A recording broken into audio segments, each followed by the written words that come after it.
Appreciate you guys having us here tonight. We have Lee Pierce with us. I'll let her introduce herself in a second, but she was in the Mandan office and she was the mastermind behind our Mandan project or the Mandan High School. And well, she put this for. So, go ahead and introduce yourself. Like I said, I'm Lee Pierce and I'm based out of our Mandan office. I've been in the architectural realm for over 20 years, probably closer to 25 years. Mainly doing educational. I always say my family is a bunch of teachers. I couldn't be a teacher, so by osmosis I went to design schools where the teachers are at. It wasn't my field, so I did.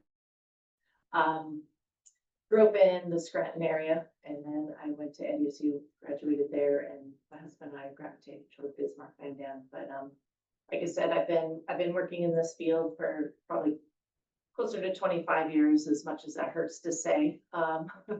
But working a lot of educational, I've done a lot of the school districts in Bismarck and Mandan. Worked for both of those school districts. I've worked with Bowman, I worked with Wilton. I didn't get to work on Travis's project, but that might be okay, right? So I have a pretty good feel on that and grasp of different educational systems, whether it's K-12 or higher ed. So kind of understanding too that everybody is different. Oaks is not going to be the same as Bowman, nor is it going to be the same as anything in Wilton or Bismarck schools. So that's where we want to understand too how your school operates. Understanding your circulation throughout the building, how you utilize the building, your traffic flow as it specifically relates to the kitchen, making sure that that's working at its most efficient way to get the students in and out, making sure that the staff who are working in there are in a safe environment and working most efficiently for them as well. So that's a little bit, I guess, of my background. I did joined by Zoom at your last meeting, so I listened in, but it's kind of nice to have kind of a face and a name and an actual breathing person in front of everybody. And as we go, I'm gonna send around though a sign-in sheet if we can just have everybody just sign in and your committee members or whatever. So that'll be coming around. Perfect. She's also working on Jamestown with us right now. Jamestown is there with the legislation, they're pushed to June as well, June of 2026. So she's on that project as well with us. So the agenda for tonight, I know that I was not here at the last one, but there was some action items to get some answers for. So we did have answers for your questions that you have for prairie engineering.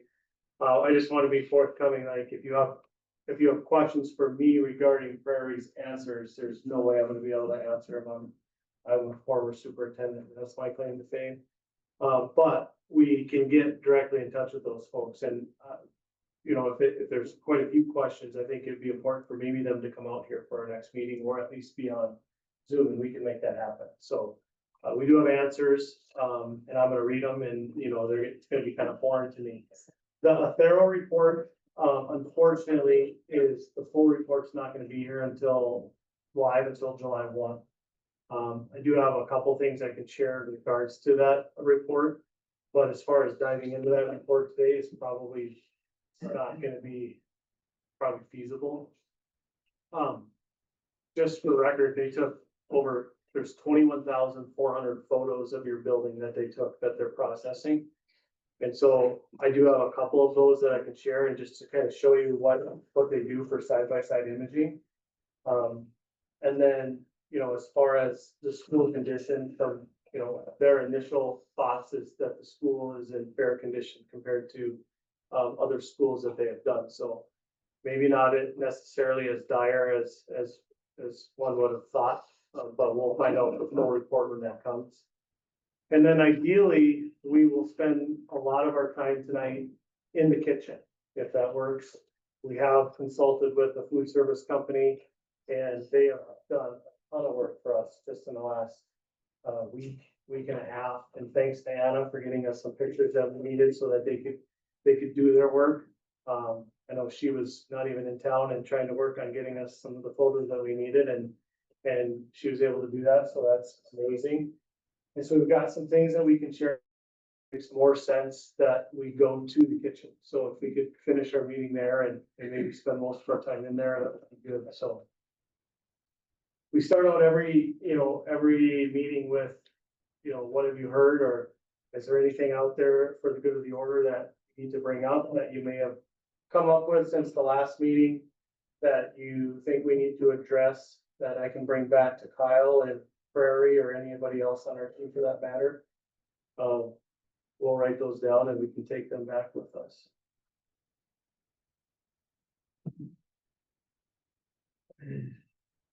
I guess one thing I didn't say last time was, I know it was always brought up about your guys' fees or any of the engineering fees or Free. any type, well, I mean, like, at the end of the day, if the referendum or something was passed and Yeah, so what percentage of cost that goes in, that was always brought up on how Yeah. much of that total cost goes towards engineering and architecture and legal. sure, you might be able to answer that better, but Cause I know you said like 6 or 7%. In the a lot of past. times it depends on the size of the project. It's gonna depend on the scope that we finally determine on here. How much total renovation is gonna be a part of it, what's addition, if anything, on addition. What we see from existing conditions, how that's all gonna relate in, but, renovation projects, we usually have a little bit higher percentage just because there's a lot of unknowns. Even though we do have a lot of your guys' existing drawings, there's always something that you uncover as you're going in. But yeah, we usually, I'm gonna say anywhere 7-8% is maybe for renovation. New, we go lower. So again, it's gonna depend upon the scope. And that percentage includes the engineering fees within there as well. Those are not separate as a percentage of ours. So that's always included within. Oh, the icon and Prairie. Correct. Yep. Yes, you can negotiate them if you would like, but like I said, it's usually based off of scope of services and what we've done in the past. So, but yeah, it's something to talk about. And it is something that we negotiated, and, as Kyle always says, because we get asked this question a lot when I'm with him, he always says that price has never been an issue, or fee has never been an issue to stop us from doing a project. We always come to some sort of an agreement on what that might look like. And then the pre-referendum services, obviously, as we talked about, those just roll in, like, for instance, I think it was like North Star, we had like $18,000, but we didn't charge that unless it was a yes vote, right? So we roll that in once phase 2 starts. If you go to a vote and we have 18,000 written in that contract and the vote's no, then we don't know that we're helping that money, Yeah. The hope is that we do something eventually, with you guys, so. Good question. Any other questions or thoughts? I apologize that I wasn't here last meeting. I tried joining via Zoom and I didn't, know where the brayer, and I lost it about 4 times. And then I finally got mad and about getting a new screen for my phone, but, there maybe was some confusions, for certainly on my part, and I know we talked with a couple other people. There was a gamut of numbers that was presented last meeting as far as some comparison to ICIS. And where we were kind of comparing our apples to apples. Can we get like from you or Prairie, like hardcore numbers, like if we went with this system, it would be, between this range. If we went with this system, we replaced the valve, but not all the pipes, some more concrete, like ranges of numbers, and then like what we're getting, and maybe there was a sheet that I never. Okay. There was a sheet. I'd have to ask Kyle how accurate that is, but I'm certain it's fairly accurate. And then as we're gonna dive into the kitchen tonight, because we have a few different options for you to take a look at. And the goal is for you to kind of narrow down some kind of a scope for the kitchen, and then we will go back and we'll get exact numbers, on that. For you. And without doing, too much destructive testing and everything, I mean, we usually give a range of what those costs are, but, and it's based off of, current projects, trying to determine areas, where contractors are available and all of that too, but we usually typically go with a range of costs and we try to dial it in as accurately as we possibly can for you, knowing that budgets are tight. You want to get the most bang for your buck and making long-term decisions for you. And then another question that was asked to me was when ISIS came with their wish list and all the conversations we've had with like Anna and Bobby, Dave, the administration, like a priority before you came, there was never anything mentioned about a fire suppression system as being like a top 5 priority. And now I see we got it in here for what, just right at $1 million. What's the thought process behind putting a sprinkler system in a 100-year-old building? I know conversation was had that kind of business starting kids on fire. But if we have kids that start on fire, somebody failed at their fire drill evacuation plan. I'm just curious, where is that coming in when that wasn't really ever discussed in the full board meetings from beforehand or? From our point of view, due to the building code, if you have a fire suppression system within your building, it gives you a lot more flexibility of area of spaces that you don't have to shut off from other areas for areas of refuge or escaping out of the building. Some of the older schools, you'll see windows above the doors. Those are transom windows. Those cannot be in a fire rated corridor if it is not sprinklered. So you'd have to start ripping out all of those transom windows if you have them. Corridors have to be 1 hour rated when you are not in a sprinklered school building. Once you're beyond a certain square footage, which I believe is 12,500 square feet. So all your corridors need to be rated, which means that they have to have a 1 hour fire rating from the floor all the way to the decking.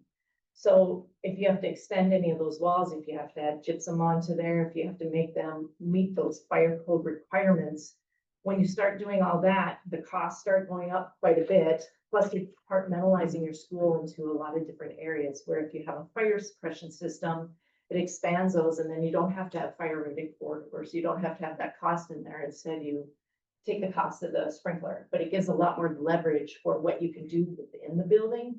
And then with the existing building code too, it will require some areas potentially to be fire sprinklered. So if you're already going to bring it into certain areas, why not do the whole thing? So those are things we can still talk about, but that's why it gets to be really maybe not a priority on your list, but it helps give you a lot more leverage within what you can do I inside think it the building. depends directly on the scope. So I think we put it in there in the event that it got triggered, that you had to do it. So, you know, So why would like this, and I'm just asking my own, Mhm. I'm not trying to be. Where, I mean, buildings are 100 years old and it has to have it, why do we have to have one now? We have to follow the North Dakota adopted code.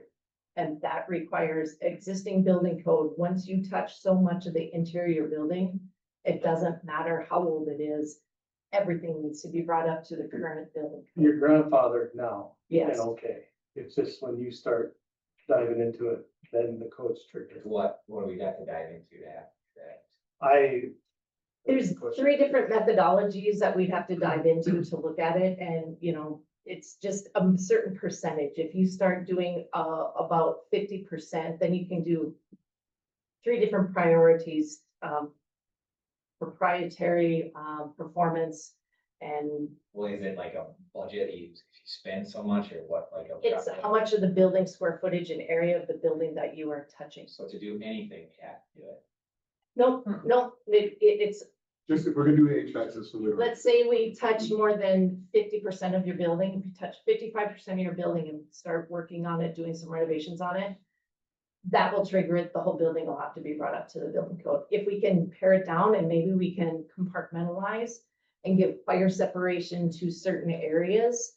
And so our square footage of the overall building, we're not touching nearly as much, it maybe not triggering that. But that's what we need to find out too. What is your overarching goal? How can we make that work without maybe triggering some of these things that just the budget's not gonna allow. Again, you're right, like if it's just the HVAC system, you're not knocking down walls, if you're just replacing it, I think you're fine. Okay, that's. But that's in there as, hey, this may get triggered. I Yeah, mean, really, this facility is like 5 separate pieces, because you have the elementary school, you have the administration part, you have 2 separate gyms, and then you have really the part of the building we're talking about, which isn't nearly 55% of the building, even if we were gonna do something. yeah, and I mean, again, we just have to analyze that, and I think, you know, I will say for Prairie and working with them. They wanna put all of it on the table, so you are not taken aback by, hey, now we have to sprinkle the whole building, you never told us that. We're not saying you have to, but that might be something that's triggered, and now at least you understand where it sits at, so we wanna put everything on the table, so nothing is a surprise, and I don't wanna hamstring myself. You always end up with surprises with renovation, but we wanna throw everything out there so you're aware. And then we can talk it all through and make the best decisions. When you're talking like your example, 50%, if you touch 50% of the building, then when you trigger that you have to bring it up to code of the building. Is that entire, all building codes, or just are you talking sprinkler system? Like, does that entail a whole other bunch of codes that? Yes, it could trigger all the codes. So that would be like making sure that you have all the correct amount of plumbing fixtures for the occupancy of your building per the building code. So do you have enough toilets, enough water closets? The ADA compliance code, then it would kick into all of those. And ADA compliance just got upgraded now. And we've informed that. So like your turning radiuses are now a little bit wider than what they were before. So that's why, I mean, if we can avoid doing that, we will work with you on it. But again, sometimes it ends up saying, you know what, it's worth it for the long haul to invest in that now. It sets us up for a better future. But all conversation we need to have as we dive into the different scopes. And you're definitely not at the point like we were in Beulah, like in Beulah, we, were knocking down a whole wing. And, it was either renovate that wing or build a new one, and the codes came in, and it was like, it wasn't even a question, it was like, if we're gonna have to bring this up to code, we might as well knock it down and start over. You're not at that point, cause you're looking at HVAC and, you know, so, but that's just how it comes into play, like, we had to tell our community, like, yeah, we can renovate, but here's the cost of renovating, cut it down, we have to bring it up to code. And the cost of renovate compared to the cost of, there wasn't a big gap there, so, but. Yeah. Did that answer your question? Yeah. Or at least help explain it? So it seems like a no-brainer that we gotta figure out what the magic number is or square footage count to touch. Well, how do you find that out? Once the fire marshal will be the determiner of that, or? It could be that, but like I said, there's 3 different methodologies and pathways we can go down with the existing building code in order to see what's gonna be the best pathway. And we get to help decide that. You guys can do that in-house. Correct. Yep, we would have to do all that because that all has to be within our code research that we need to submit for any kind of building permits or any kind of through the school association to make sure that it's all approved. But we do all that, yes. And we will explore each one of those methodologies, what makes sense for this project based on your budget, what you guys want to do. So. So as far as these action items, I mean, I don't wanna sit up here and pretend that I'm smart, because I'm not. But these are the questions that you guys wanted answered, and if they're not the questions, then I need to know that, but you asked, how can we determine if existing piping in the high school truly needs to be replaced? I believe that was a question last time that you wanted answered. We got an answer from Prairie, and I don't know, we tried to print these out, if we get them printed out or not, but, I think so I mean, I could read these to you, because I know you wanna know the answers, or I can forward them to you, and then maybe you get them to the committee. I don't know, or we can sit here and look at all Do they- these together. Do they have contacts for companies that can do this? Yeah, Why would we hire to? I do would- that? I mean, that seems like something we should probably do like tomorrow or pretty quick before we start. Yeah, I mean, I'm sure Prairie has, Yeah, they would be able to help guide us as to how we can get all this. and done. we would bring them in under us, so it's not separate. We just bring them in to have them. I mean, that's $1 million question right there. Just the piping or $500,000. 700. It was a full mill for everything, Yeah, we have 500 built in. There's 500 in the, which was figured at 50%. which was valving and, some. The initial piping coming out is how I understood that. About half, so. I'll back up a couple steps, and I know you guys discussed it before, but is there a flavor for doing another survey with you guys or the community? I know you've done a survey before. But these are things that you indicate on a survey. You're like, hey, the piping needs to be done. It's gonna cost this much. And what's your price point, tax impact? Do you support, not support? Any other things like in Grand Forks, we asked any other things that we should be looking at in the Grand Forks said safety and security, and that wasn't on the radar of any of the schools, and they ended up putting it on there in the past. But I know we've talked a little bit, and maybe you talked a little bit more last time with Kyle, but is there a flavor to do a survey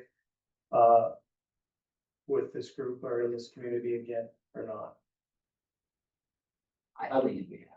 Well, I mean, I really think the board maybe would want to do that, but this particular committee was developed to listen to the experts and get informed, so then we can make a recommendation on what we would recommend the board do. So I don't know that this committee needs to be part of that, so I think maybe we just need to figure out when we're fully informed, and then we need to get together as our committee and then make our recommendation to the board. And then if the board wants to do that after them, then that would be fine. Well, how it would work is you guys would help draft the questions for that survey. So we would come up and we would look at all this. We'd have somebody come in and look at the piping. They would say, this is what needs to be done. We have somebody come in and look at all the other stuff, and you guys help determine what those questions are, if there's going to be a survey. Meeting, Anna, is that what we have scheduled? Yeah, So like, we need to get, like, Well- unless we're gonna extend this through right. November, Yeah. or, I mean, we haven't been told that, but we're already past what we originally planned to do, and so like, we should just get some actionable things to Yeah. present to the board. 100%. I We've had a lot of think that- meetings to meet. I think all the stuff we've brought from the first 3 meetings kind of got everything out that we've all heard on the streets, brought it in here on top of all the questions that were asked prior. I don't know if we're gonna get a whole lot more. And like, if we did have somebody come in and test this, okay, and now we're just asking everybody in the public, well, the pipes are still good, but do you want to replace them? Well, the pipes are bad. We should probably replace them. That would kind of, good answer itself. You know, the answer would be there for something like that. Yeah, and my non-icon, advice, your first referendum was at 14.8 million. Fairly confident that we're gonna be able to do things in a referendum underneath that. I think that shows your community that you did due diligence. You came back to the table, you looked at things a little bit more deeply. And that might be enough to suffice the community to know that, hey, we've done our homework. So maybe the survey's not, if we're gonna do a survey that would require more meetings, are we in dire need for time? Probably not your time, yes, I would say, because you guys are putting in time and you guys have obviously other things that you can be doing and stuff. So that for sure is definitely probably burdensome. But as far as timeline, as we look to June of 2026 for a possible referendum, we're way ahead of the game at the moment now. But that gives us an opportunity to do it right? Take it slow and do it exactly right. So when the time comes that you are asking the community to, for support again, that you every single stone that you could possibly uncover. And whether that includes a survey or not, that's totally up to you guys. And if there is a survey, we would want to work with you guys to draft the questions to ask the community, is what we would do. And the survey, just so you know, is likely, that doesn't come under our fee, but that's likely right around $10,000 to $15,000 for school perceptions or any other company to come in and do that. So just something to think about. I would think that the school board, once we give them a recommendation, then maybe they would want to do a survey to the public, to ask the public if they agree with what this committee recommended. That, because to spend $15,000 for us to say we should, that's something that I don't think we should do at this point, for like along what he was saying, HVAC's broken, so we don't get a fix HVAC, so that was, survey, and if pipes are bad, yeah, if we gotta fix them, half are good, whatever. So we can Oh, do you, all those what you do fixes. is you list like HVAC, kitchen, windows, whatever it all is encompassing, and you know, prioritize if you're a community member, like. It's, this project is priority 1, 2, 3. I think she had that information, she didn't get it away. She wants the HVAC, and any emergency plumbing stuff, so we have covered last week, so that's stuff we should fix. Still maintenance. I get where you want public input, but does that open a can of worms that even us committee members that have sat here now for X amount of meetings aren't 100% informed on what actually needs to be done as to what Bob and Anna and whoever. Now you ask random people off the street, you're gonna get 10,000 different ideas, and somebody's gonna want this and somebody's gonna want that. Maybe it's not relevant to the situation at hand, and that's why you have an elected school board. To me, that's their job, is to say, okay, this is the priorities. This is what we're going to do. Yes, it's nice to have input from the public, but sometimes that creates more problems than it solves. Yeah, It- it- I totally understand that completely. These surveys are really targeted, so there's really not room for, you know, you're asking specific questions, but again, not speaking from Icon, just speaking from doing these before, is you might be in a situation where you would be okay, because the needs are pretty apparent, right? So, and you've done a referendum already. If you come back with a $14.8 million referendum, then the community's gonna say like, well, what did you do different? You know? So, We can have a real good survey the next time they have a vote. Well, that last survey you did, you were asking everything that people wanted to do, we've got it narrowed down to just a few bullet points now that we're not. We know we can't do everything, is how I understand. Yeah, so we actually did 3 surveys, so we did the first one, the very first one, and then that's where we came with that 22 million or whatever it was, or cost. And then the public said, no, that's all the things that we're asking for are gonna cost too much, so then they broke it down into 14.84. And those were the priorities that came out, the things that they focused on that were in the referendum vote. And then they did a post survey too, so we have all of that information. How much response do we have on all those surveys too? That wasn't very good, was it? No, So. I mean, they said it was okay, but I was like, that really? And they said that's well, the pretty surveys that much. we've done, they go to every voting household in your district, and response rate 18% is average, is good. Isn't that crazy? I think ours was like 15. It was- Jamestown just finished their survey. Yeah, it was. School board election. Yeah, What was that, 70? 94. What percentage is that? Not very good. 78, you had 78 votes in Yeah. 90? Got 95. There's like 5 years ago, you had like 13. It used to be that way. It's not crazy. But yeah, we'll just move on at this point. I'd like Kyle to weigh in with you guys, because, I mean, I'm not gonna pretend to be a Kyle. He's done this a lot longer than I have. I know the benefits of a survey, and I know that you guys are kind of on that line, but, if we are gonna go a survey route, we probably want to have a few more meetings, and I'm not sure if that's something you guys are up for, or how that's gonna work, so. These are the questions you wanted answered. What are the potential strategies to improve cooling in south-facing rooms? They have a couple different options here. Make up air units, modify existing fan coils.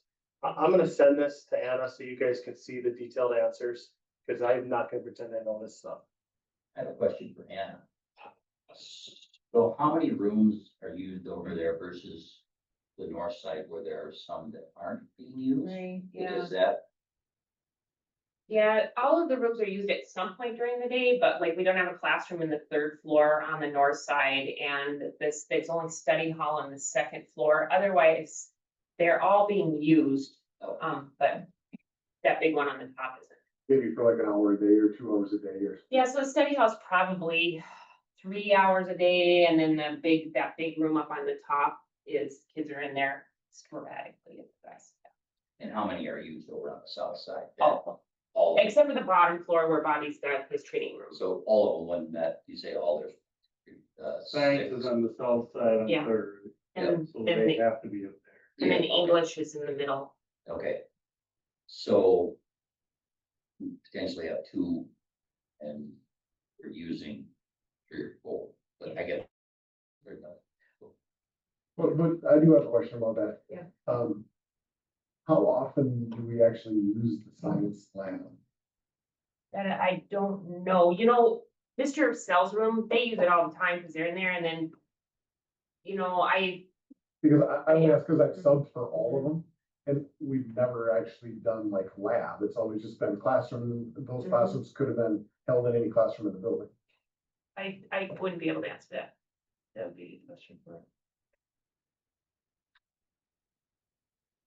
Just on a whim, I doubt they would have a substitute teacher doing lab project, like in the lab with us, the chemicals Yeah, and everything. Well, but the chemistry room, when I was teaching chemistry, there's no chemistry going on, it's just doing reactions on a piece of paper. That was the year that we didn't even have a chemistry teacher. So.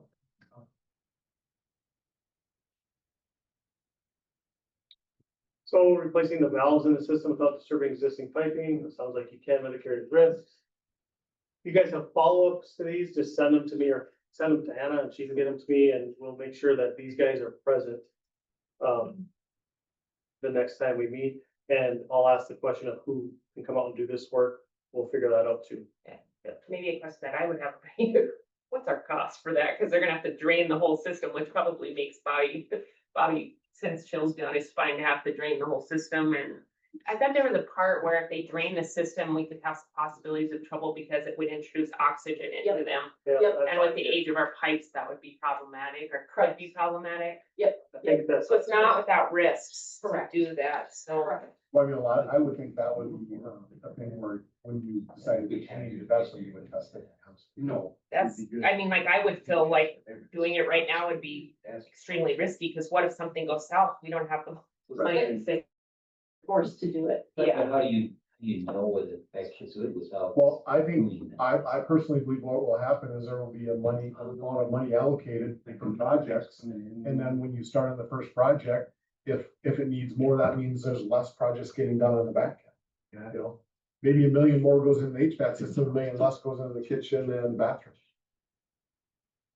Depending on what the system looks like when you're replacing it. Okay. So So the you, so problem like is you you take the go- million for the piping and maybe it's only half, Well, that I then you can take the understand. half off and then. Well, that I can understand, but he's going the other way. So, No, what do you mean? well, but if we got. If we're gonna take $1 million off of, the kitchen and the bathroom, which that would be about everything. Right? Right, it might be a future project. But we would be already voted on it at that point, correct? Voted on the. With the referendum would already be voted on? We know how- All right, right, but all I'm saying is, we all know that there's $40 million worth of projects to do, right? Let's just say we pass a $4 million deal. Maybe all 4 million goes to the HVAC system, maybe only 3 million goes to HVAC system. I don't, well, I wouldn't feel very good about that saying, we're gonna rebuild it or redo the kitchen and then say, well. We put it all in the air conditioner because we're not telling people the truth. If we're doing that, we need to know exactly what we're doing, right? Well, I think we need to know exactly where we're gonna start. We don't know exactly where we're gonna finish with the money that's allocated. I don't think anybody thinks that we're gonna be able to do that. But, when the board signs the resolution to go to a vote, it'll be. You have to spell out a description, and so, I mean, you could certainly put maintenance issues at the high school or something like that. It's all legal, Scott Wagner would be his name to do that, but. Fixing HVAC systems, other maintenance things, and, kitchen repair or kitchen renovation, so I think probably could leave it broad enough, but. I mean, I think your community is gonna want some concrete answers on it, of course, but that's later on, Scott Wagner can handle that, but the resolution will have a description on it, and it has to be fairly accurate. That's the same way as, extra money. You Okay, can't I don't just think anything take down. that either, so that's how I'm looking at it, is both sides. Just don't take it by bus. No. But you vote on something that's concrete is how I. Well, the last one really wasn't concrete either. It was just, nobody understood exactly what was going on. But I'm not suggesting I'm suggesting we plan on the worst case scenario, and if it isn't the worst case scenario, then some more projects could get done, is really what I'm suggesting. Thinking before you ask the money, you're gonna know the issues. You're gonna know if it's a worst case scenario or not. We're gonna have folks come in here and tell you like, yes, that has to be here. And typically for budgeting purposes, we build in a contingency amount too for giving you some wiggle room so that, you know, oh yeah, we ended up having to do a little bit more than what we had anticipated because it was, you know, in a bearing well that we took something off, whatever. We usually build in some contingency to allow for that because there's, again, always 120%. yeah, so then, you know, you do have that, and then, as you're saying, if you don't use it all up, you do have some extra slush, and then, you know, some of the other maybe lower priority things, we can now fix this as well, because we didn't use it all, we had some contingency build over, and it's not that you're being dishonest, it's, we want to take care of the worst case scenario. We ended up getting lucky, and we didn't have to, so now we can address 3 other items. Okay, I was understanding it is, we were gonna take that million that, the piping, let's say the piping was bad. And we didn't plan on it, now we're just gonna fix the piping, but we're gonna not fix the kitchen, because we don't have the money. Right. If that was her priority though, and we ran out of money, that's probably what would happen. Though. Like, you wouldn't be able to just create for it from the referendum, it's just, you know, say it was 4 million, and we used, you know, 500,000 of what was for the kitchen, it's in the pipes, and get more money, you know what I mean? We need to start the HVAC system Yeah. over from there. Yeah. I'd be awfully disappointed though. Yeah, They missed, they say they missed their bid by $1 million, especially when we're gonna have Yeah. somebody come in and ultrasound the pipes or whatever they do, or. But like you said, we know that before. the Yeah, referendum was 100%. even feasible. All good questions. I'm just not the smartest guy in the room, so. So this is the bond resolution, the initial resolution for in January 12th. And we didn't create this, the bond council Yep. created this. The purpose for which the bonds are proposed to be issued is to provide funds, together with any other funds available, for high school and gymnasium HVAC and window replacement, new ADA compliant restrooms in the high school, underground sewer piping replacement, kitchen infrastructure, electrical and plumbing improvements, and to otherwise improve, renovate, remodel, construct, and equip school property and make site improvements to school property. So like, if you my list- guess if you is list the kitchen and you don't do the kitchen, that's obviously an issue. that's what I But was just it gonna gets pretty, say. it gets broad and vague. At the end. Yeah. Well, Right, it does, but in this case, those items had to get done. But we got it. You Right. can't just not do them because that was the bond. What if you ran out of money though? Oh, you shouldn't, I mean, I don't think you do. you'll get concrete bids, and then if you get a guaranteed maximum price to do all the work that is slated in there. So then you could also put, you know, That's in your liquidated bid. damages into the contract Yeah. too, that cover you on that, but you You get that before you have the monitor. yes, you get a guarantee, well. So like, let's just say our science floor situation, with that 400,000 over bid. Yeah. And I mean, we still fixed it, but it came out of the emergency fund in the referendum at that point. What do you do? Well, that happened after COVID, because Oh, yeah, well, Wilton is schools, good. yeah, Wilton is a good case of that. They went to a bond referendum. COVID, and then bids came in way over, and so they had to cut back. They had to go back to the drawing board and say, we're gonna take this out, this out, and this out. So once you get bids, those are guaranteed maximum price. And that's, So did they have to redo their bond referendum? no, they did not. They just took out. So like I said, people understand that something happens. Well, look at the other way. If we had an extra $1 million that we passed a bond for, and this is what I remember hearing is that, oh, now they got a slush fund to do whatever they want now. mean, that, I remember I hearing that. know, yeah, we heard it, well, we were just gonna use that. Yeah, I don't want that either. Well, I'm pretty sure we're not gonna pass enough money to have an extra million. Well, you gotta look at both sides of it. Why does everybody think there's a slush fund in every school? Well, but that's what I remember hearing. Yeah. The last verbiage that Shannon ran, that referendum, I mean, that basically gives you the school board, the administration authority to fix anything they Above and want. beyond. So, But yeah, they maybe don't- it wasn't a that- flush they fund don't- for a rainy day, but you could have Latitude. just went in and did anything you want, where all along we were told it can only be used for these 6 projects. And if it was under that budget, your mill levies would go down in time to come, or we'd pay the loan off further, but that's almost contradicts with what Shannon just read in the last sentence of that. You know, you guys didn't write it, but Yeah, the last sentence that allows you to cover anything above and beyond what you said before. So obviously the money's gotta go to the kitchen, obviously the money has to go to the HVAC. Okay, the so piping. it's pinpointed. You Yep. just can't Yep. decide I'm gonna put in a swimming pool. It's just down at a dollar amount. The last one they could have. You also put in like addendums, right? You'll have, like, you can put optional addendums into your Alternates. alternates. Yep. So it's- Yeah, we can also look at building out, alternates.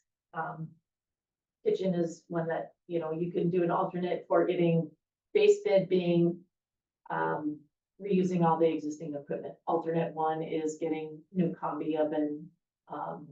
So then you can sit there and it helps you making decisions.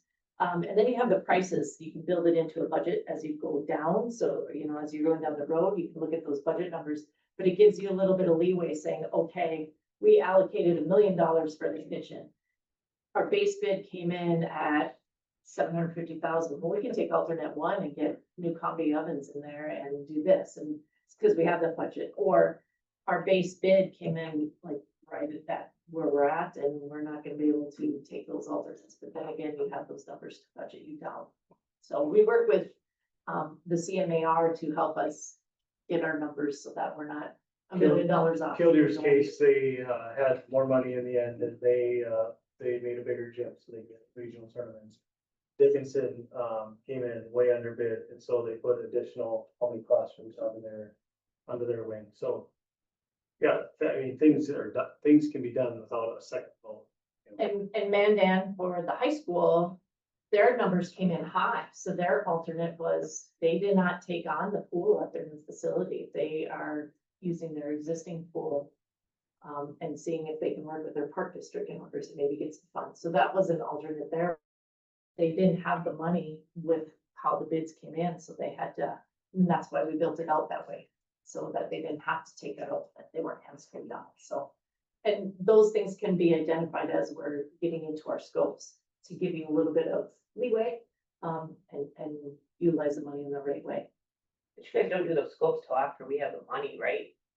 Until we have the. We can start identifying some alternates as we're even, coming in through here, and doing some investigation.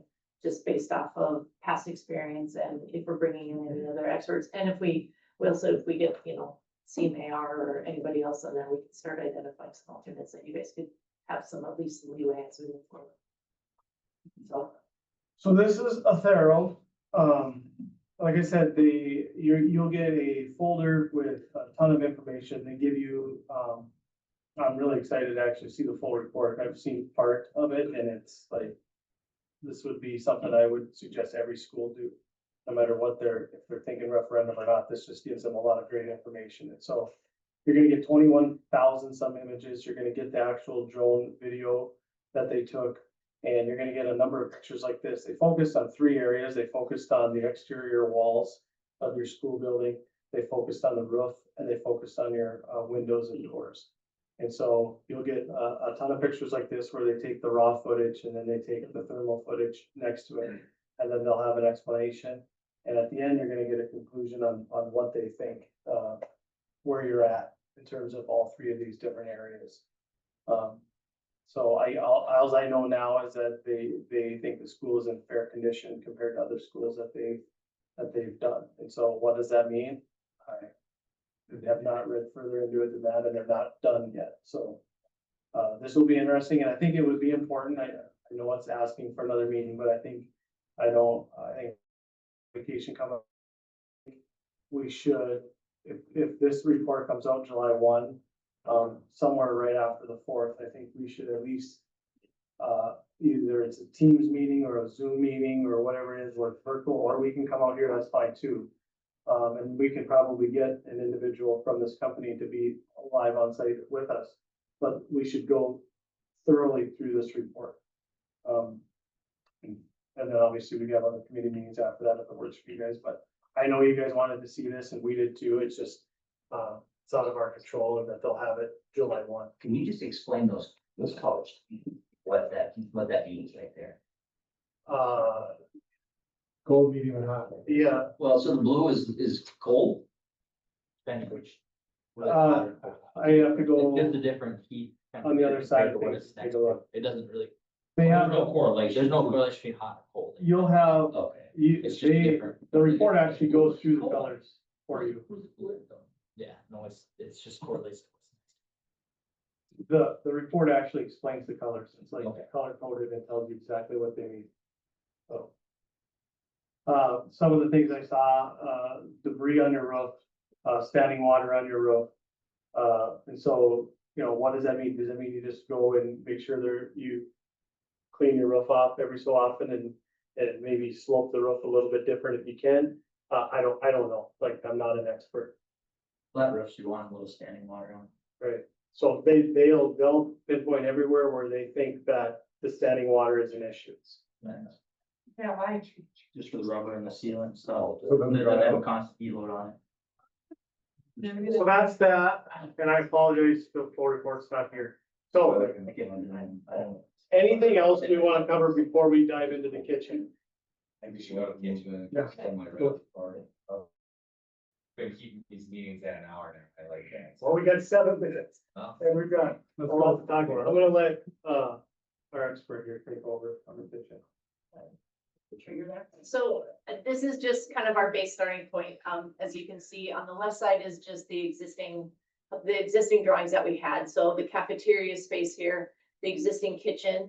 How it's currently laid out, you have your teachers area, restrooms and boiler room. So we went and just initially looked, within the Mandan office, we do have a structural engineer in-house. This is a bearing wall along here.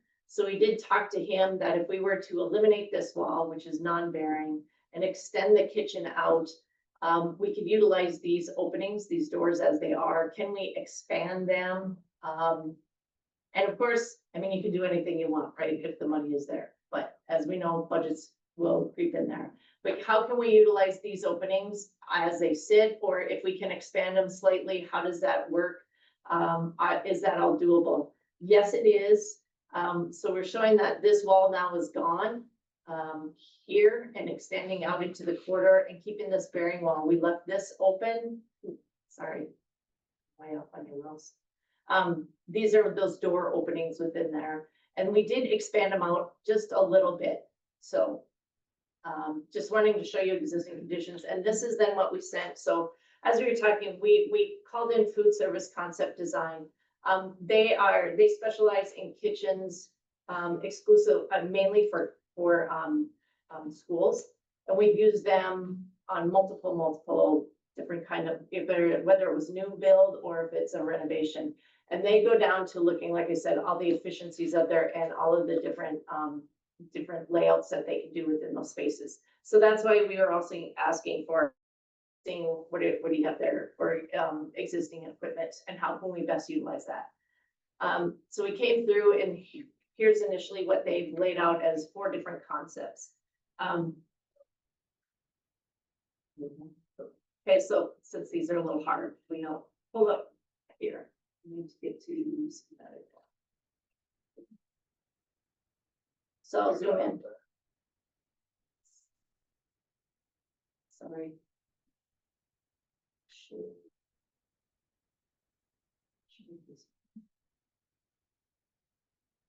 Yeah, right.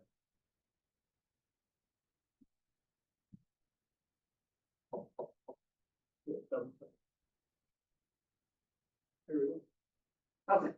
There. There we go. So we looked at, bringing in cooler and freezer on the outside of the building. So this is in that courtyard that you guys have out behind. We'd have a window here that we could utilize doors and coming into the cooler and freezer. We have then a new cooking area with the new Ansel system. They have dry storage that is within the kitchen space. We have hot and cold holding units here, and this is all your prep area. So as we're moving out, this is that bearing wall. And again, like I said, we're trying to utilize the existing openings. This one we made a little bit wider. And then they brought out into your dishwashing into this area. So this is, dirty. This is back of house and this is front of house. So they'd be extending actually out into your cafeteria space some. So students could come in, they could enter in this way. They could come through here, get their hot and cold service. Here could be salad bar. This is milk cooler, come through here and then exit out. And this is the point of sale. Coming out into then the cafeteria. And then as they are done for the day or done eating, do your tray drop off and leave and exit. So you wouldn't have any kind of cross traffic. So again, looking at efficiencies of layouts within there. This is based off of what Kyle had for feedback as to instead of bringing these within to the space and maybe pushing them out, but having better, larger style cooler and freezer space and going outside. The size of this kitchen is also based off of a kitchen redesign that we just recently did up at Devil's Lake. They currently serve 450 students there. And the kitchen design that we did there with food service, they have it so it can be up to 600 students. So it allows you that expansion without having to touch your kitchen down the line. So what they are also looking at doing, what are some of the pieces of equipment within here that you maybe already have that doesn't have to be bought new, but just maybe laid out a more efficient kitchen design. Again, these are schematics. We haven't talked to any of the staff yet. We'll want to make sure that this is meeting your needs. But again, this is based off past school, similar size, looking for the future. And we've taken pictures of all the equipment, or Anna did for us, and we've sent them to food service design. And they have yet to analyze the actual pieces of equipment, whether they can still be used or whether they think they can still be used or they should be replaced. And so within their report back, they will tell us, yes, this is good to keep. This is good. This should probably be replaced. How much square footage do we lose where the tables are currently? I think that. I That's think where- that's super, Yeah, we're That's looking at great. cafeteria. but your cafeteria is getting pretty wiped out there. No, I don't think it's taking away any seating. Can we go? It's not taking away seating? No, because you guys are Oh, already yeah. out there serving on that side of it, so. Yeah, since COVID hit, they don't serve through the actual window, we serve out in the cafeteria. So then we But are, there's just not You're enough right, room. you have So you're to right gain, up in that. the square footage right can stay the same. I see what you're saying. we'd be at least close comparable. That'd be my only concern. Other than that, that looks. I think we'll show And the utilizing the windows for exterior coolers, I think that's great. Leaving that load bearing's perfect, cause that gets astronomical, The so. one thing that I noticed is those two coolers on the bottom left-hand side. That's, Bobby, is that right where the air conditioner unit sits? That's what I was thinking. That's we just went out, we were measuring some of that with some of the equipment and things that are out here. So yes, we might have to be moving some of that equipment or seeing what we could utilize within the space. The other piece that we just didn't have with our existing drawings was the location of this wall, which Travis and I just went out and measured or onto this addition. By closing this off, this loop that you guys have currently coming through here, this creates a dead end corridor space. So we may need to look at, having an exit way built into here, but we can adjust that to get those if it needs. We want to make sure that one of these schematics is, if we're hitting the mark to some degree. Here's some 3D. Just, one of my questions, and if you could maybe answer it easily, is there any way to utilize the current space without doing a wall? Is it just too small? Yeah, for the amount of, based off of their experience with what, the equipment's needed, the efficiency of the kitchen, what you should Kind of have. have the loop currently, but it's just it's not gonna work to put new equipment in there, it's the way it is. You probably don't need the loop, but the guy can eliminate that one wall and you gain all that extra space. You get rid of the coolers. I mean, not that they were big, but you got rid of that one corner. And the only thing that loop was for is just walking a circle. Well, that's where they used to serve. Yeah. Yeah, that's where we had our tray. Washroom. Averaging 250 or 300 a day. About 330 to 350. Okay. It just really depends on how many adults show up. How many different lunch, lunch How many like groups? session, yep. Yeah, So we have junior high, senior high, kindergarten, first and third come in a setting. And then the last group is our largest group, which is fourth, fifth, and sixth. I think that's what we said too. yeah. And that's what, I mean, again, we want to look at this and then we can come back into and look at how your seating capacity is within this space, so. And we will walk in there in a little bit afterwards. We just want to show you the 3 different design concepts. And so they did, some 3D modeling showing a little bit of it too. So here's the new cooler and freezer doors on that back wall. Here's some of the racking system that they would use. Your pass-through ovens, preps area. This is the new Ansel system for your cooking space within the back of there. So this is all just kind of helps you see as far as how fitting in there. This one then shows how student access would come in. Here's the double doors where they could come in, pick up milk. They could come back here, get their trays, get their silverware, hot meals. Here could be salad bar station. They would exit out the doors here, a point of sale, come up there. And then this could be their condiments and come out into the cafeteria. And then this just shows how the dishwash station then would, here's showing the window, where they drop off their dirty trays and everything, and then this is the whole cleaning area. So again, it just kind of helps better explain what's going on within those rooms. So again, just kind of showing you different spaces. So that's basically using the same square footage is being used now, except for the coolers to change. Yeah, be pretty comparable, and we can break down those square footages even more so that you can kind of see apples to apples a little bit on that. And go from there. So we have schematic 1, here's the second schematic. Again, they are staying somewhat similar. So again, here's the door entrance coming in. Here's the milk cooler. We could have the salad and everything out here. Here, then you kind of come through your hot and cold serving stations.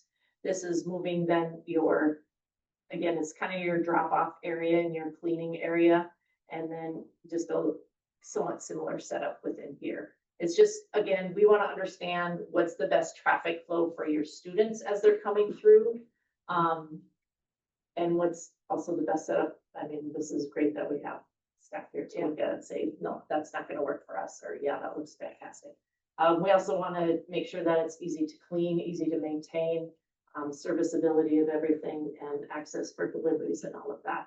So they just kind of broke down into 3 or 4 different schemes. So that's number 2. Again, number 3, this is again pretty similar to how they had it before with their drop-off station. It's just kind of how the prep area would work back here.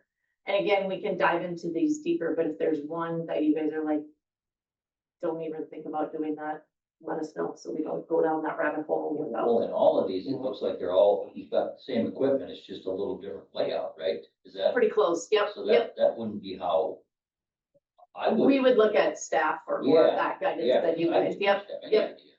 Does that change for like food drop off for the truck, or they still utilize that door on the right, or where does the food come in at? It's not, that's, Right. I would say the same. So you Yeah, still we're show- not changing anything with that. And we're kind of, hamstringed with a little bit of what we're doing here, just with this boiler room door and the steps going down. We gotta make sure that that obviously stays accessible. And, this wall, we're not gonna touch. Again, that's all within this boiler room, and there's different floor elevations. So that's nothing that's gonna be touched there. It's just a matter, again, of how these different layouts. Yes, the equipment is gonna stay relatively the same. It's a difference of the flow. But we just wanted to show there are several different options, different ways. Pretty much from this outline, everything is similar, very similar, except for the dish station. it looks like to me that that's just being pushed out more into the hallway. Everything else is pretty much like the way it's already set up. So you're giving yourself maybe 4 or 5 more feet of space in the actual kitchen doing it this way. The only thing that's gonna change is like, you know, you have the dish station, the drop off, like the garbage cans are in the cafeteria for drop off, then they come in and drop their trays into the dishwash station. So if you have all that in there, you're still actually making more room in the kitchen itself for more storage, more room to walk around in there, you have more options. How many square feet of refrigeration and freezing? That's quite a big jump, isn't it? You know what that? I'd have to look at it, but I again, guess it's, yes. it seems like it. It is bigger than what you have, but it is, yeah, it's based off, again, capacity, size number of what they've been seeing for storage and everything. You'll use the old area for storage, is that nice one? Well, this year I actually got the main freezer cleaned out, so I can actually count my inventory, know exactly what's in there. And the one in the main kitchen isn't overflowing anymore. So it's like, for the week, I have all my supplies in the kitchen one for the whole week. And then all my back stock and other inventory is in the main one in the pantry room. So we're not over mass and filled like we were before, but, and then this year we can start off fresh and new and have more room to rotate and all that stuff too, so. That's another consideration is like, we've utilized the space we've had, and now I've made it to where we have more space for the product. So would it be possible to convert the old one to either a refrigerator or a freezer and just put in a new refrigerator or a freezer? You could, but the one in the pantry has a cooler and a freezer, and that's where our milk supply sits. And then also like overstock on produce and dairy like that, so we need that cooler and freezer. But in the kitchen, like my frozen products, there's more room than there was before. So I mean, I do see necessity for that cooler being there with that freezer. But I mean, if the one in the kitchen becomes larger, we could move things around and make more room for milk and the produce elsewhere, you know? I mean, my main concern personally for the kitchen is that that's my concern at this point, but. Obvious too. Yeah. Once we get a handle on what equipment would be good to stay and what equipment might need to be replaced. I think as far as like the square footage and the bones of the kitchen and the lunchroom area, I think for all the schematics, that price is probably gonna be obviously similar. It's just, we have to decide or figure out, you know, what equipment may need to be replaced and what equipment could Yeah, possibly stay. just like the salad bars too, if they were self-regulated cold, and we could store those things in there all day long. Throughout the evening, you know, and we wouldn't have to transport them into the coolers that are in the cafeteria. So having cooled down salad bars is gonna make a difference there as well. So really, at this point, it just depends on what equipment is chosen and. Yep, and then, you know, whatever equipment that can be reused and kept within the space, you know, we can look at it to how long is it typically good for? Is it 15 years? Is it 10 years? 65 years. How is that? And then that can also help you start building your capital maintenance program and your, okay, this is gonna probably be coming up for a needing to either be repaired or replaced within 6 years, within 8 years. So you can start planning for some of those things down the line. And food service can help kind of start developing that too. So at least you can start building that program up as far as the kitchen is concerned. And maybe you'll come up and say like, you know what, this thing is working great. We're not touching it, you know, and you can elongate some of this. I think it maybe it'd be helpful if maybe us or could get on a call with the food service so that you could go through your equipment and say, this is functional, this is not, our salad bar is not cold. You know, so then at least they can get an idea of what equipment they can put in. so we can get an accurate price for you guys. And then they can ask you more pinpointed questions that they need to know for understanding layout and how you work throughout your day and other staff members work and come in throughout the day. So that would be kind of narrowing it down as well. Like you said, I'm assuming you guys may or may not need to, may not be the best ones to decide flow over her, right? So pick one of those bones, right? And then just find out which equipment needs to be replaced, and then we can come back with, here's what the kitchen pricing is gonna be, you know, exactly what you're getting with the, with the new kitchen then. So, I don't have that sheet. What was the number on the kitchen over there?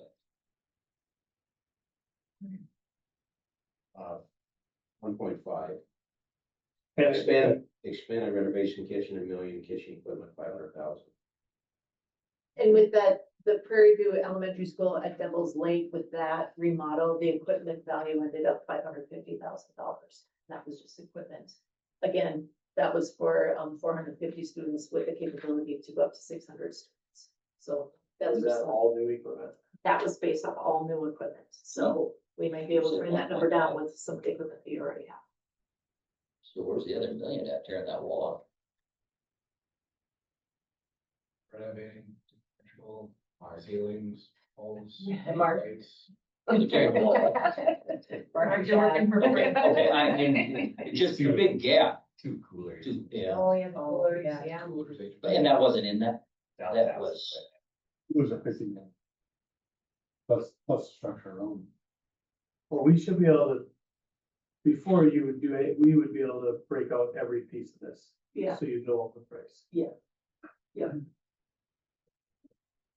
Would that be removing our old walk-in cooler? That's in this area currently now. Yeah. Yes, That would be removing it, right? it would be gone. Be nice, right, Bonnie? That's a concern, but because it's a dinosaur.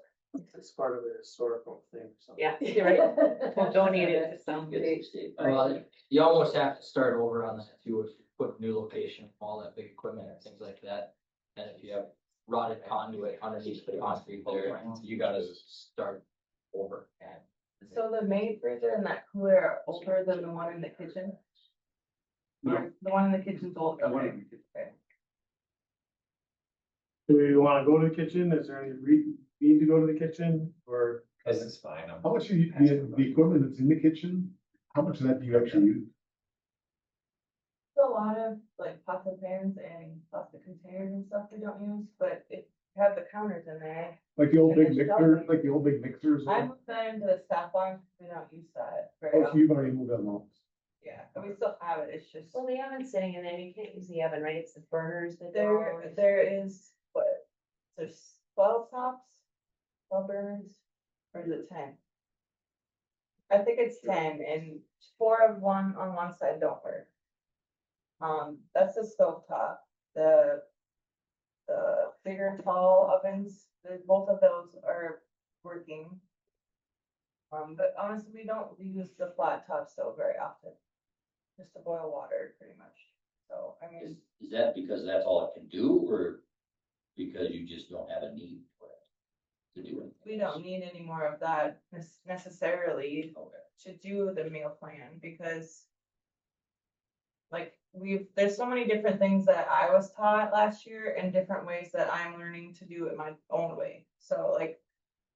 Because you A don't six- have the equipment to do A it. 6-pot top burner is efficient for what I'm doing, if that's what you're trying to ask. But those, like the old mixers, but that was actually for making food from scratch, where you're basically heating prepared food. Yeah, I do make some of the breakfast stuff from scratch, but most of it is, Prepared. and you're Yeah. heating. Yeah. And that's also some of the stuff too that they would like to talk through with you so that they are putting the right equipment in here for you, you know? And like I said, understanding what your process is, so that, yeah, if there's some of the equipment that's in there that you're not really utilizing, is it worth keeping in there? Maybe it's taking that out, maybe it can be salvaged and, I don't know, sold off to something or, you know, and then buy a new piece of equipment that's gonna be utilized and make it all more efficient and using space appropriately.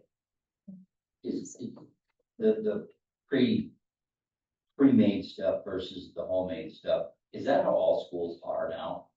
Or is that just, It's Because- really just, I would think it would just depend on the people working there. okay, It's so like, there's, my hot dishes are all homemade, my taco meat is seasoned by me. I mean, but like the processed food, like the chicken nuggets and all that stuff is all made, but like there still is homemade meals that I prepared, okay, I didn't know it was all packaged yeah. and. or I if think there's- that kind of depends upon to your staff. How they work and how they prepare it, as long as they're meeting all their minimum requirements, right, for what is. It's all different. I mean, some of the bigger school districts, they have one centralized kitchen and then they distribute to all the other, like elementary schools. Obviously, not the case here, but. I didn't know if we Yep. were gonna get all different kinds of meals now, or if we were just gonna stay the same. If we could get your contact information and then maybe email and we'll try to set up a meeting time. Be great. Then we can come back here and we'll have more solid information for you on this. Yeah, Because we- once they figure out which plan that they like, which kind of equipment they need. that's- Yep, and then we can look at too, yeah, what, like I said, what equipment can just be reused and maybe we could start knocking down this overall brand new equipment number. See what's That's efficient. the way it's gonna come back. This, she gets some good meals.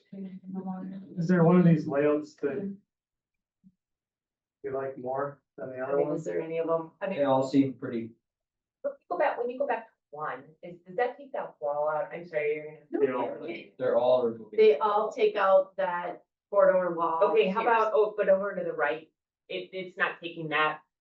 Did you take out that corridor there, the north corridor on any of them? Okay. Nope. Um, No, we stay within this kind of square here, which is what you're saying, you already kind of utilize anyway. Yeah. You just push things out to the. no, I thought I saw on the first one that north corridor was closed off. But no, you didn't move.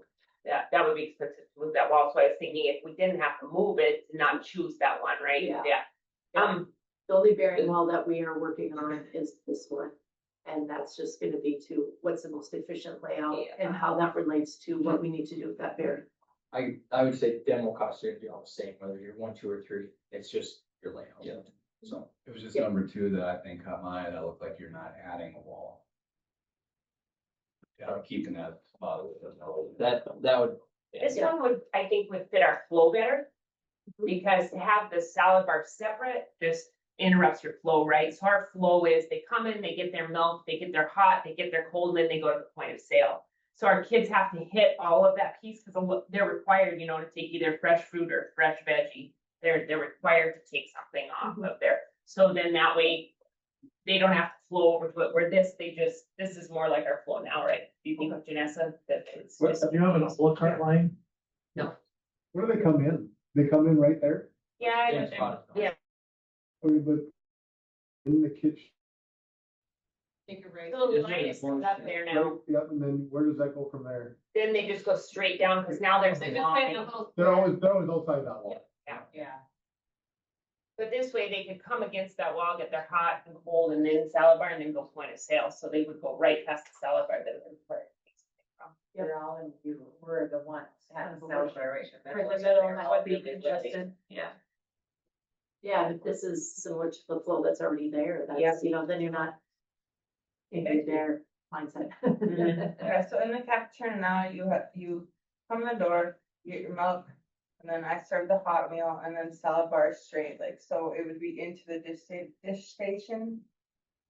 Then point of sale clerk sits there on the end where the comments are, so up on top here, where the dish station, you would drop off at first, I believe.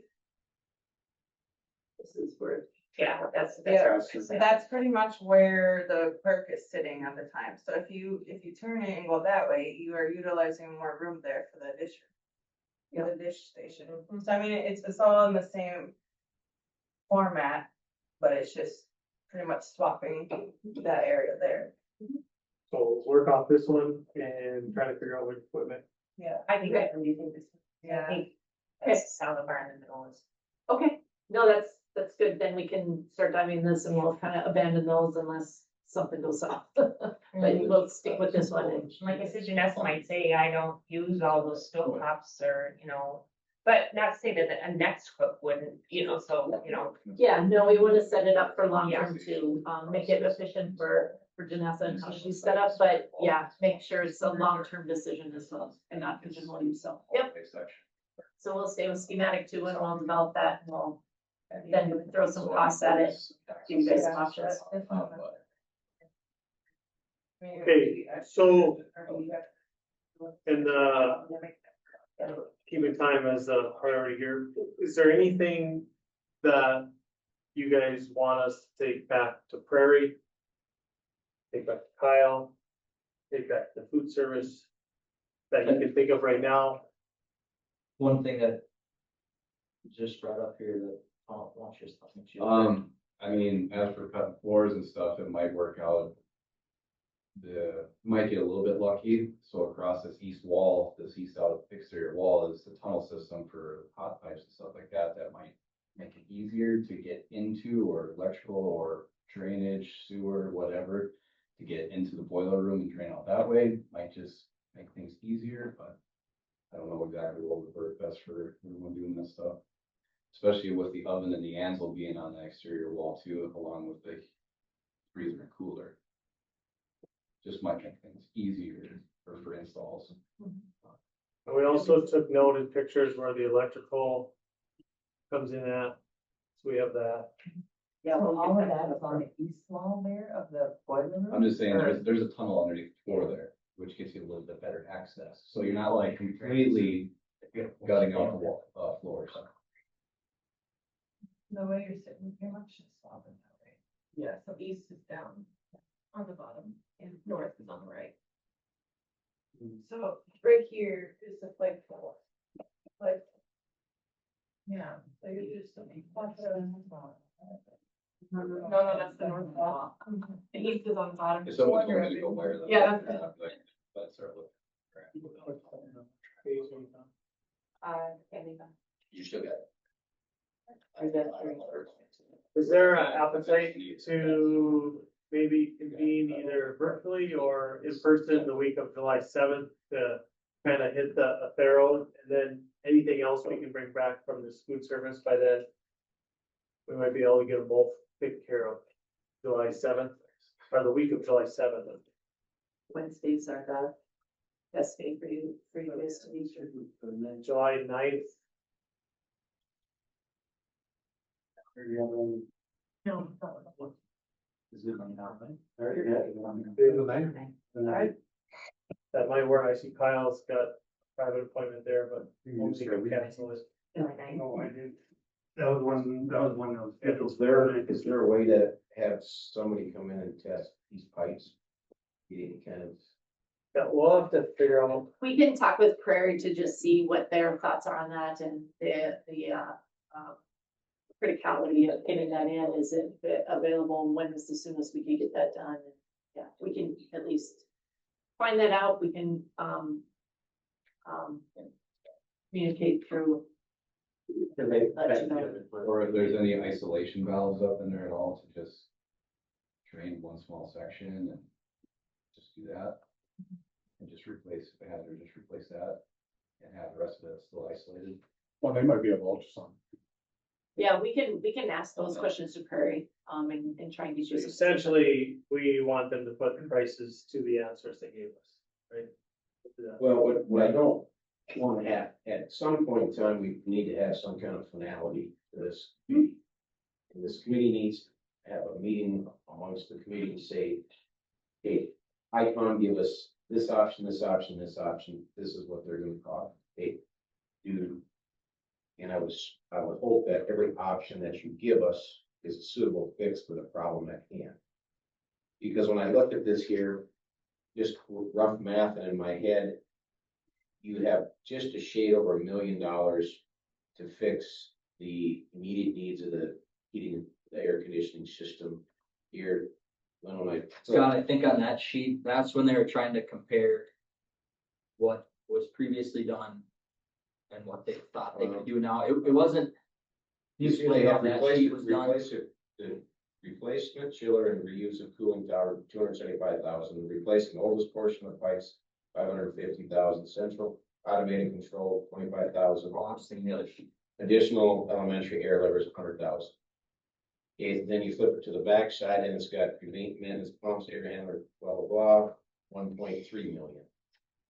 So, once again, I apologize for not being here last time, but I would like this committee to be able to have, whether it's the splitters in a couple rooms or whatever options that you guys feel are the most cost effective for the problems at hand, with an actual concrete cost that we can say, okay, option one costs this much, but the benefits are pros or cons or this. Option two, the pros or cons are this. Same way with the kitchen. Okay, I know there's a difference between LG stoves and Whirlpool stoves.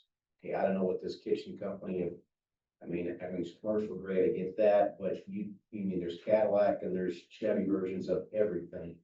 And, you know, do we need a 12-burner stove? I don't, that's not my decision. That's your, you know, is it 10-burner stove? Is it, you know, penance difference between the two, so it doesn't matter. But at some point, this committee needs to have some concrete numbers that we can sit down, discuss amongst ourselves, and say, this is our recommendation to the school board. Ultimately, the final decision is going to come down to the school board. But I mean, we can have meetings till now, till Christmas. And I think that we've probably been educated enough on what's wrong and what needs to be fixed. Now let's put a cost to it so we can determine as a group what we think the best course of action for the school board to move forward is. Wasn't it design two we kind of talked about? Are you talking about for the kitchen? Or, HVAC? oh, the HVAC, yes, it was, yeah, we took off. They kind of had some of that in the breakdown last one. We had like 1, 2, and 3, like. It was, They- might be. that was 2 meetings ago. And they had numbers, Yeah, they had some numbers that right. were maybe not completely concrete, but they had numbers.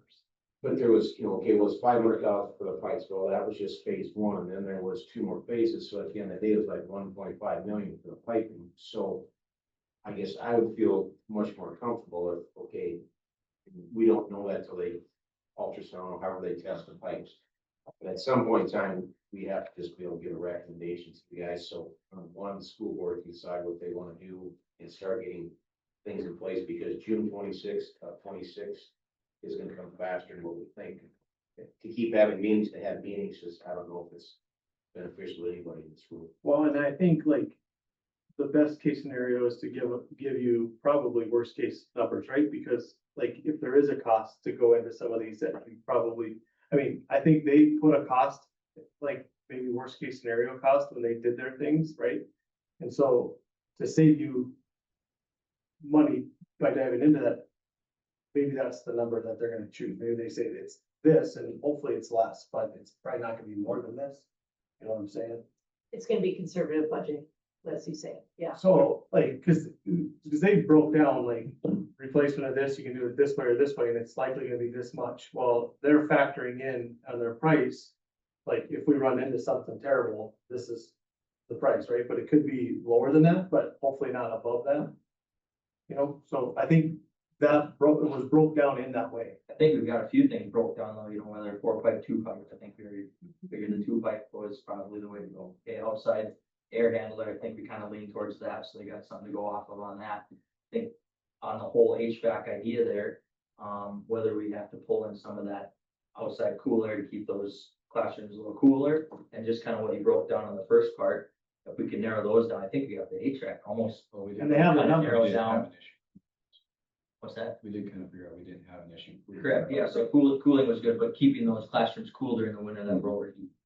And I think And then this- the other breakdown one, that's why I'm just focused on the pipes.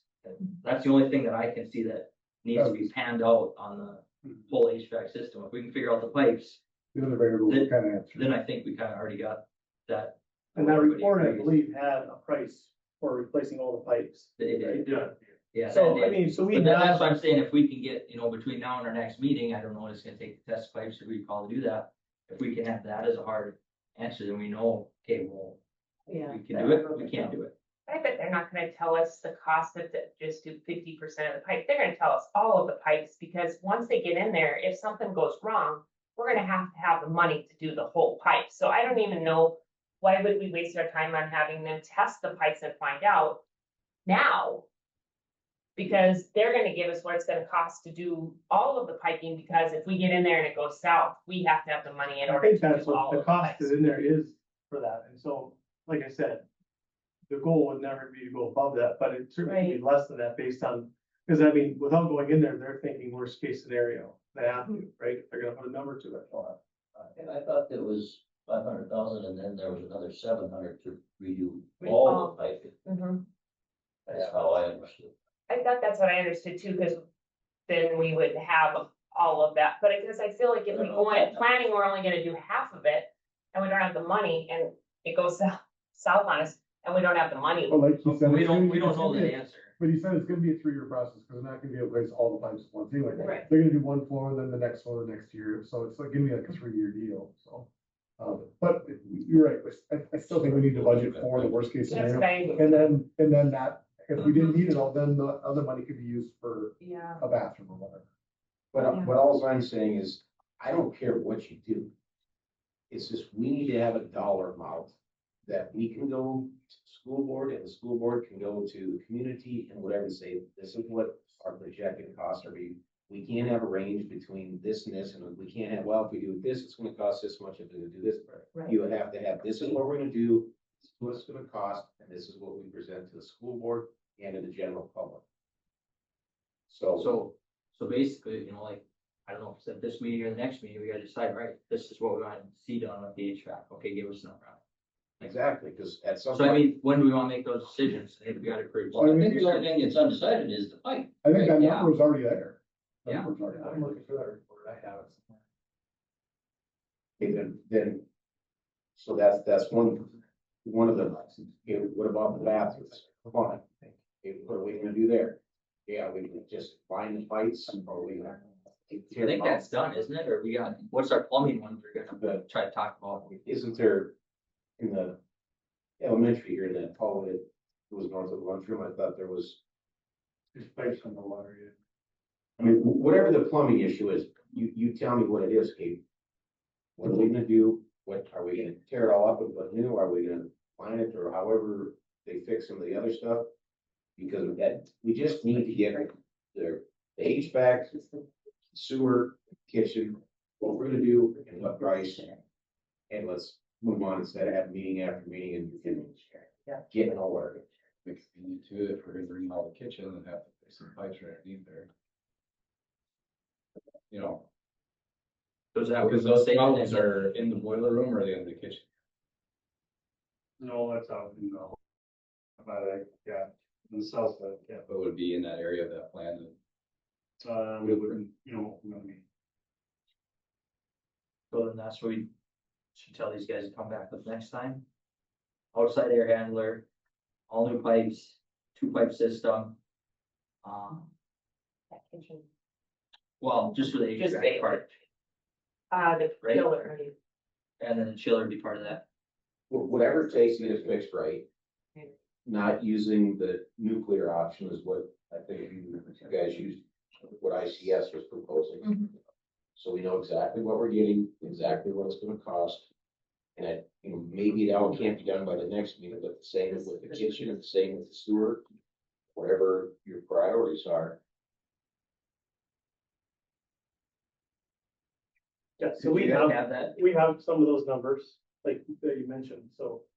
We just I wanna run them through Prairie one more time before we, Okay, so do you kind of see where we're thinking then? 2-pipe, potentially automated, new piping. Outside air handler. So the next meeting, you think you can have those somewhat?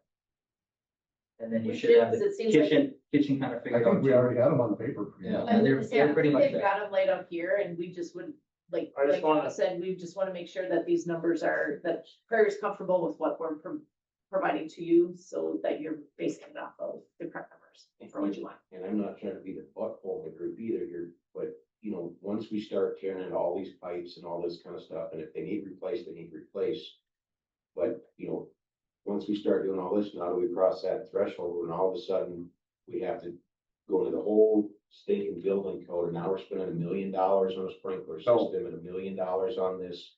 I mean, yes, it would, I want things fixed right, but I think we also have to balance where we don't open Pandora's box, where now we're subject to all these codes that were grandfathered out, and I mean, I'm calling me sinister because I don't want to put a sprinkler system in, but if the school has made it for 100 years without it, and it's not a direct impact on the students' ability to learn, their comfort from day to day, integrity of the building, I think we can forego that particular project. And once we go through these, we can talk through that again with Prairie, yes, you know, with the HVAC. This is an off the wall question, like, where do you guys feel the community is at in terms of a breaking point for a number? Less than 14.7. Well, I yeah, don't think we have it. I don't think there, I don't know that anybody knows that. I mean. The depends on who survey would did. give you that, but I mean, With 12 people answering, you get, everybody will say 0. well, yeah. Gotta gather. I just was wanting to know, do you guys have an opinion on what your community is a breaking point at? I would say if I was to shoot from the hip, I'm under somewhere between 5 and 8. Anything over 8, I think is gonna be a really hard sell. Would I love to see it under 5? Yep. But I think if you start getting down on 3 and 4, then they're gonna say, well, geez, what's going on here? Why this last, we were at 14.7, now we're at 3. And what, the trust factor is gonna be really hard to. It's not the same project, though. You gotta I remember. know that's not the same project, and you But a lot know of people that. don't I know understand that. that. But how does John Q. General Public that heard something at the last shot that, I get it, I get it. I think, My number was 6 in my head. I think the number has to be lower and we have to pay for it like in 5 years. And then people have to understand we're doing a portion of it. And then in 5 years, because we're not making 40-year decisions, because you guys all know, I think half that building is gonna be storage in 10 years anyway. But in 5 years, there's a lot of things that are gonna change. So then in 5 years, whatever else needs to be done, that's paid for. Everything else is paid for. Now we can start brand new on the next 2 or 3 projects. And it's not 20 years down the road, it's 5 years down. We're cutting it in half and we're doing it in 25%. That's gonna be a big number for people too. I didn't say we're gonna do half. And I said a smaller number. Typical loan, a typical referendum loan amount, bond amount is gonna be a 20-year bond. Well, I know it is, but that's not the way we should do this. We should do what we need to do and pay it off soon. And then the people know that we actually did what we said we're gonna do and we're using their money in a 5-year period, and then we're gonna go do something else that we want to do. If you try to sell a big project over 20 years, it's gonna be a no-sell. Yeah, the tax impact on 5 years on an $8 million project compared to the tax impact on 20 years, Well, how about a $4 million project? same. I mean, so like the tax impact on 5 years on a 4 million will carry the 5 for times 4. I mean, you're looking at it, $4 million is actually a $20 million project, right? So that tax, you're looking at the same tax impact on your $4 million project in 5 years is Similar, yeah, but it's only for 5 years. no. It's like a $20 million project. So like tax impact carries out over 20 years, right? So a tax impact on 5 years is Everybody who owns Increase. property understands that, it's gonna cost a little more, but it's gonna be 1/4 of the time I'm paying. Yeah, we've never seen I'm not saying, yeah, we've just never seen a bond on 5 years. One thing we like to look at is the windows, because after seeing some of those pictures, and then the windows need to be done. And then when you're doing the project, putting the windows in it versus that 1.6 that we got versus 900, you're about half the price. And then that would also hopefully make us eligible for some dollars back from grants, with the And that report will give us that. Yeah. We'll have that. So we have the marching orders. Yep.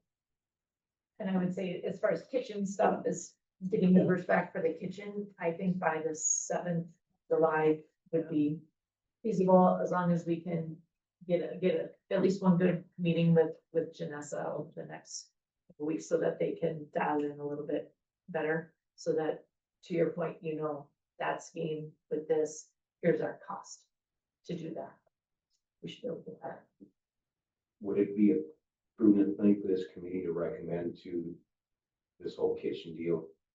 I, for one, think $1.5 million is atrocious to remodel the kitchen. Can we say, let's put a preliminary budget of X amount of dollars? I mean, maybe I'm the only one that thinks that, and it's a moot point. I think they'll get a closer idea once they can see if they Yeah. use anything, or then get that number, then we can pull off of that, I guess. I don't know. But I'm just trying to shorten things up so that we don't have to go through 3 meetings of, well, let's redo this to the kitchen, let's redo this to the kitchen. If we can kind of streamline some things from the get-go. What would you like the kitchen remodel to? What number is your target number that you would think for it? I mean, that way too, if we're working with them and we're 1.75, or I say, okay, we need to scale it back, obviously, but what's your number that maybe seems a little more palatable?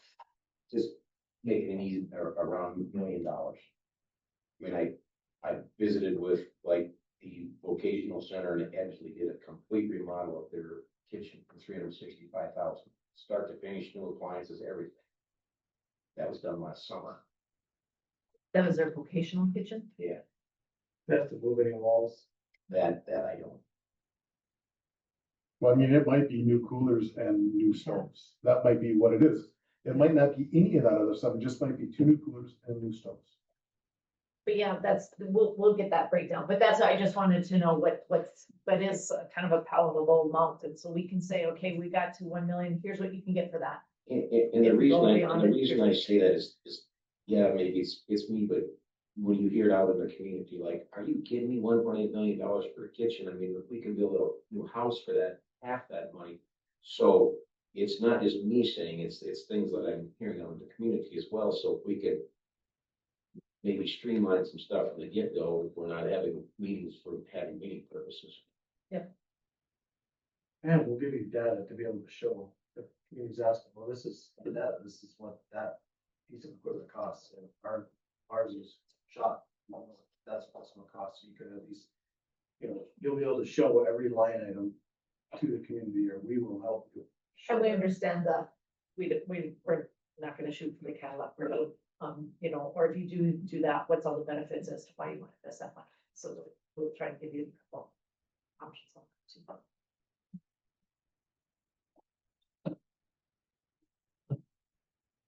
And I apologize, Kyle being here would have helped a little bit, but I'm new, so don't for Roxanne.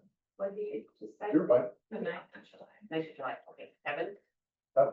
Does the 9th of July work? What day is that? Wednesday. Yeah, no, stay on December 1st. But that would be the same day we meet. No, I think, no. We're not changing it for your plan. Okay. So we got answers.